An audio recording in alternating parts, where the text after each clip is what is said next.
Okay, so now we've completed tree rows replacement, replanting, have you not? And the green stakes have all but one been hammered down to just about the crown, so they won't push out the tree rows from the crown outward. I'm going to have to come back. I didn't have a heavy saw with me. I'm going to have to come back and bring a saw next time and lower this one down about 6 inches. But you can see you want to have 2 or 3 pieces of green nursery tape. Use about the 1 inch width one. The more narrow ones tend to pinch the plants too much. Nice wide nursery tape works the best.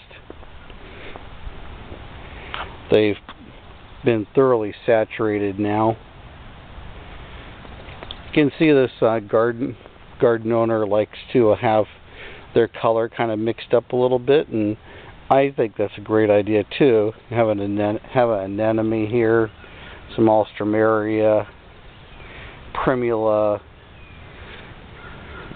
iris, heucheras, some agapanthus, some other bulbs popping up. I think what would make this a little bit more attractive is some of the drift roses, or maybe a couple miniature shrub roses, maybe a couple of the drift roses placed into here.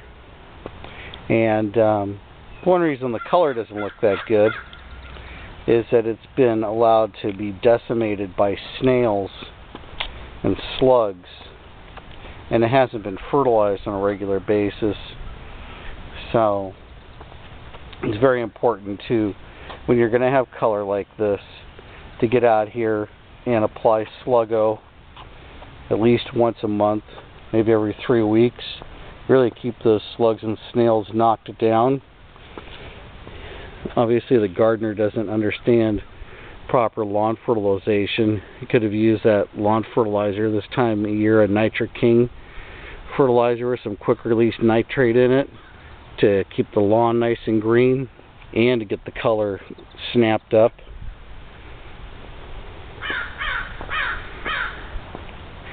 They did do a very nice job in pruning back the tree roses they're keeping here.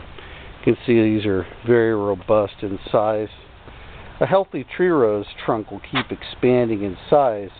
So over here we have we have a 2-year-old Secrets Out white tree rose, 36-inch standard.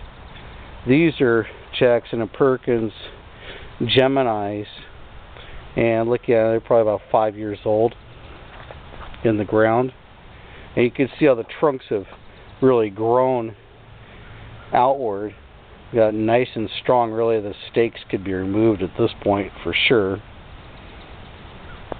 The tree rows won't grow any higher on the stalk or the trunk. I mean, obviously the crown's going to get larger. You have the small 2-year crown right here where the grafts have been made, and it's been cut back for the season. But as it matures, that crown's going to get steadily larger. These crowns are about 3 feet wide by about 2 feet tall, and they've been really well pruned out. So that's what you should do it this way. The left is what you start out with. 3 to 4 years later, the right is what you results in. You progressively let that trunk get thicker and thicker, then remove the stake, and then manage your crown so that when it blooms out, you're going to have this huge sea or a cloud of, in this case, beautiful Gemini kind of white pink blossoms. Over there, a large cloud of white hybrid tea blossoms. And then your lower story, whatever color or not that you want. In this case, they've got lots of different color, and it's beautiful when it's in bloom. Digitalis here, and cyclamen, bulbs of various sorts, snapdragon, iris, primula, anemone, daffodils, heuchera, snow and summer. But it's been a savaged by slugs and snails and not followed up on with a fertilizer. So, again, left is what we planted today, right is what you graduate or mature into. And that's tree roses. The planting, at least, and the maturation of.